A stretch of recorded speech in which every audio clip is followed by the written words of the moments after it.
I was fighting for you against people that are megastars, people that have generated $6 billion at the box office, people that are notorious for being sports fans while also being super geniuses. Not just in comedy. How about we drop Severance on your ass? Mm-hmm. Ladies and gentlemen, joining us now, a man who I fought for you with, Ben Stiller. Yeah, Ben!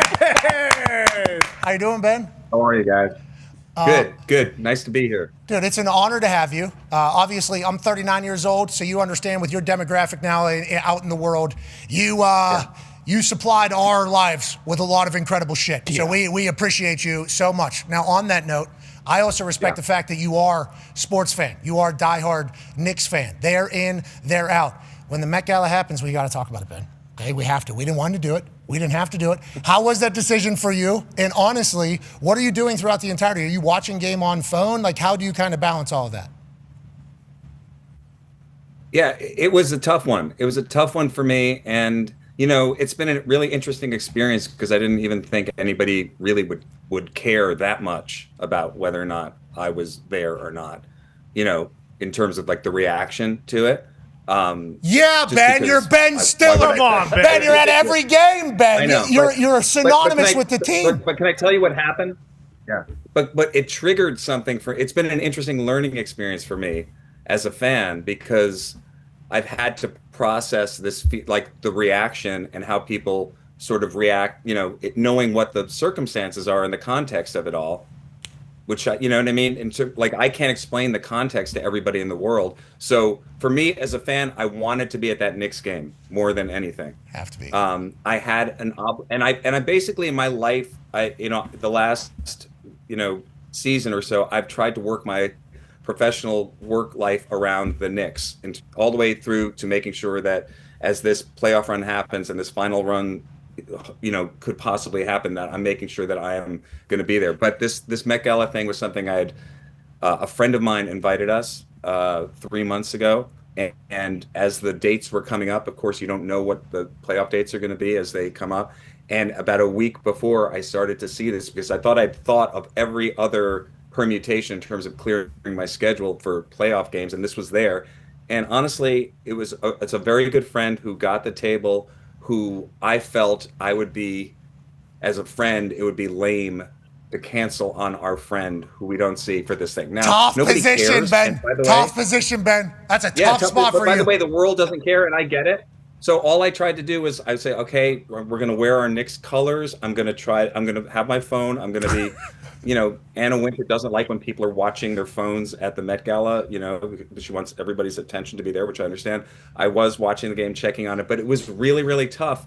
And I said to Christine the night before, I said, I think I'm going to get some shit for this. And and I don't know what to do about it. And she said, look, we have to do it. It's our friend. We're going to we made this commitment. There's nothing to do. We can't cancel. Thought about canceling, and I said, I can't do it. Now, Ben, I would like to let you know you're a good friend, great friend. You getting shit is a compliment because we think you're like a part of the sports. Like you know what I mean? Like that's a compliment more than anything. Again, I didn't think it would be such a hubbub, but I also understand that people need stuff to talk about, right? The morning radio shows and all sure. Right? It's like tomorrow, a thing, right? All fun, of us. Right? Yeah, everybody needs that. You're Ben Stiller. That's why it's such a big deal. And also, you are synonymous with this team. Like you coming out to Indiana, you flying to Indiana for these games. Come on. So much respect for it. It's like you have been synonymous with this Knicks team. You, Timmy, everybody. Literally, Tracy. Timmy didn't help going to the game one. Yeah, Timmy. Well, that was the thing. The fact that he decided to not go. And by the way, I don't get invited to the Met Gala. Timothy gets invited to the Met Gala every year. The last time I was invited was 10 years ago by the same friend who bought the table, and we went with him 10 years ago. And then I went once before, like 20 years ago. I'm not that guy. So the irony was I said to Christine, I hope Timothy's also going to the Met Gala. And of course he wasn't. So, and then I was like, all right. Well, Ben, we wanted to. And then the thing that it No, go ahead. I just wanted to say the thing that it triggered then became this competition thing of like who is the more diehard Knicks fan, right? And that for me that was interesting because I realized that I had to be okay with the fact that you're not a fan to be in competition with other fans or to prove to people you're a fan. You're a fan because you love the team. So I had to live with the fact that I know I think I even tweeted like I know who I am. It's like, I know my fandom. Hey, we have respect for that. We know that too. You need to know that. My ego, like I'm the best Knicks fan. It's like it's not a competition. We all love the Knicks. People love the Knicks. So I had to let my ego get out of the way for that. Well, okay. Well, I appreciate you doing that. I appreciate you having to have that conversation. I also appreciate the fact that like this is sports, man. You're like so in sports. Mm-hmm. Like you are a sports person, and we like that. So the fact that people shit talking you becoming synonymous with a team. Whenever there's a celebration happening, guess whose ass is going to be in the parade? Oh yeah, your ass won it as well. I think it's a great thing. And it's because we all have so much respect for everything you've accomplished. It's fucking everywhere. Can we dive into that? We're still live on YouTube. Man. We're no longer. You go comedy. Okay. Sports always your whole life, and comedy kind of helped that. And then you go super serious with Severance. This is like a whole different vein, and then your marketing is like super shit deep. Yeah. Like super. Always been sports person. Pick up sports later in life. How does it tie into how you've kind of shaped your professional career? You think? I'll give you my honest history with sports. Is I grew up in New York City. I was born in '65, right? So '75, I was one of those guys running on the field, Yankee Stadium. I take the D train with my friends. I was there when Reggie hit the 3 home runs.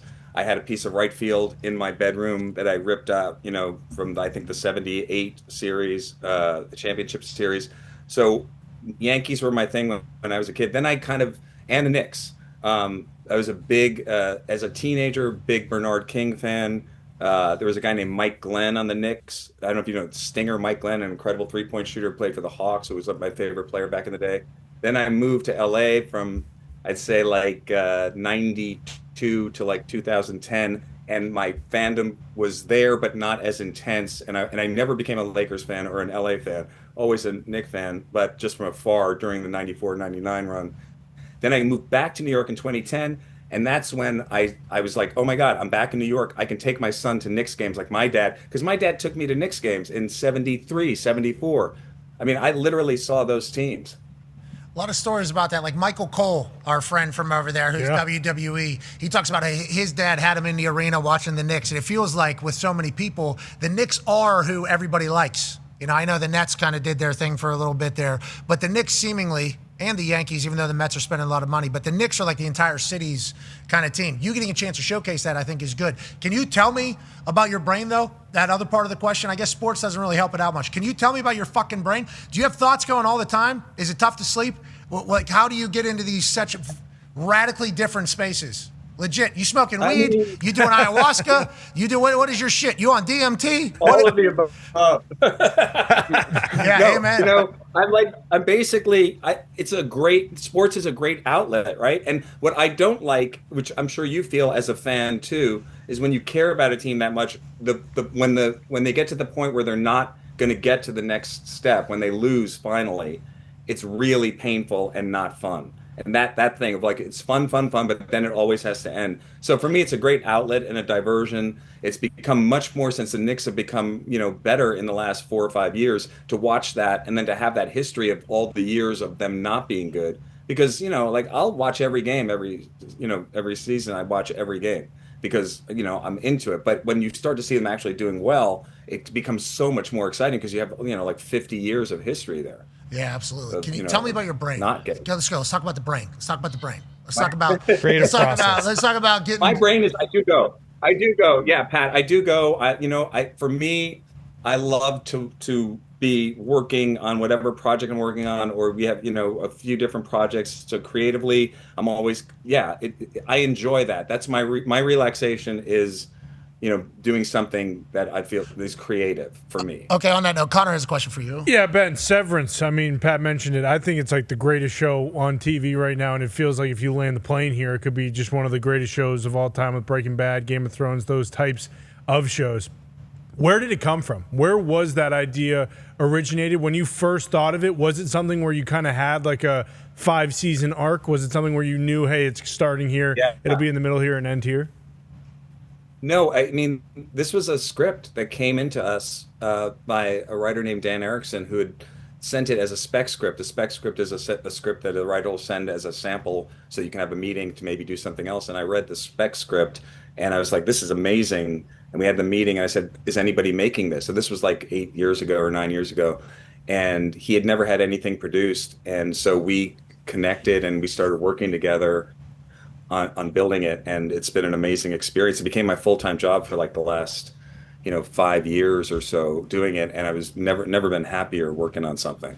So, I can't take credit for it, but the building out of the world and the collaboration of all the different departments and our cinematographer, production designer, costume designer, everybody kind of came together on it. And, and we're lucky enough to have the freedom to make it too. Yeah, home run. That's because you're Ben fucking Stiller. Go ahead, AJ. You can make whatever you want, Ben, by the way. Yeah, you can. Everything you make is gold. But can we get back to the Met Gala? We see you guys walking up the stairs. We see the costumes, the outfits everybody's wearing. What the hell actually goes on once you're inside? Yeah, that's a good question. Yeah, that's a good question. Basically you go in and once, they take your phone and they cover up your phone so you can't take any pictures. Bag? Yeah, and then, or like a little sticker, and then you kind of do this tour it's for the Costume Institute. They raise money to support the Costume Institute. So it's designers who have done these different exhibits and designs, fashion designs related to the art at the Met. So, and it's pretty amazing. And you sort of mingle around, and then it's weird because you see people that you would never see in real life, like Mark Zuckerberg or people like, and you're like, okay, and you just kind of have, and then all of a sudden there's like a faceless nun with a metal plate on her face, and it turns out, and 20 minutes later, you're like, oh, that was Katy Perry. I just didn't know because she didn't, it's so weird. Yeah. It's just weird, and you just like try to find somebody and and then get through it, and then so basically there's like mingling, and then mingling in another room. And then you go and have dinner in the Temple of Dendur room, where that temple is, and that like the Egyptian temple where they built out of it's like this giant wing of the museum that's been there for like 30 years. And then after dinner, there's a show.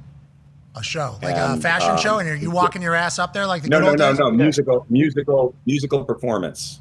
And Sabrina Carpenter played, and then Stevie Nicks got up, I guess, and played also. But honestly, we left a little bit early before that. Yeah, but you would say had a great time mingling, looking, seeing, enjoying. You had a blast. Left early to finish the Knicks game. Honestly, the best time was being with our friend Johnny, who invited us, and seeing because I don't see him that often. That was the reason we went. That was like to be there and connect with him. Hey, can the Knicks win it this year or no? You said you watch every single game. Is it different than last year? Whenever you ran into the big bad wolf, the Indiana Pacers, Tyrese Halliburton's now sitting on this show. He's not in the playoffs, which I. Hi, Tyrese.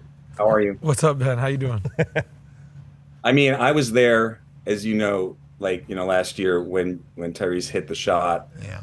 That changed everything, and I had the bad luck of being, sitting under the celebration, under this, and then then like making like eye contact with Miles Turner, it was so weird. I thought we were gonna, it was just so scary and weird. I was like, this is the one time I don't want these seats, because it was just it was your glory moment there.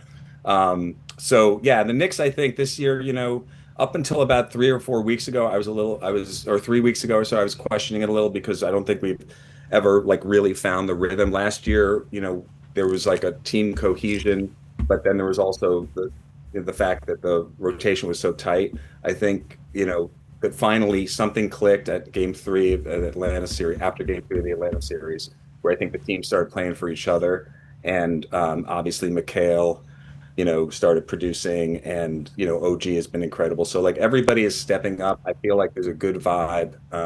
OKC is really, really tough. Knock on wood, if we can, OG now, he's a huge part of our our success. Day to day, Sean's just saying it's day to day, Ben. Day to day with that hamstring. I think that's good news as opposed to just. We did there, like Tyrese was saying a couple years ago. I mean, I remember, when Julius Randle was on the team and OG went out, and there was this incredible run, and then he went out, and it changed everything too. So we really need him, but I also feel like the role players have had more time to play, as they didn't have last year, in terms of the rotation. So.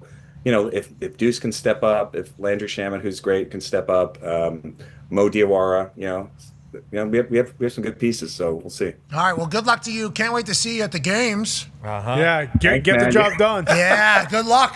Good luck. Hope Are you ever going to be coming to MSG, Pat? So you did hear, right? Last year I tried to come and I was told no. That's awesome. I thought that was incredible, by the way. I thought that was Who told you no? I think.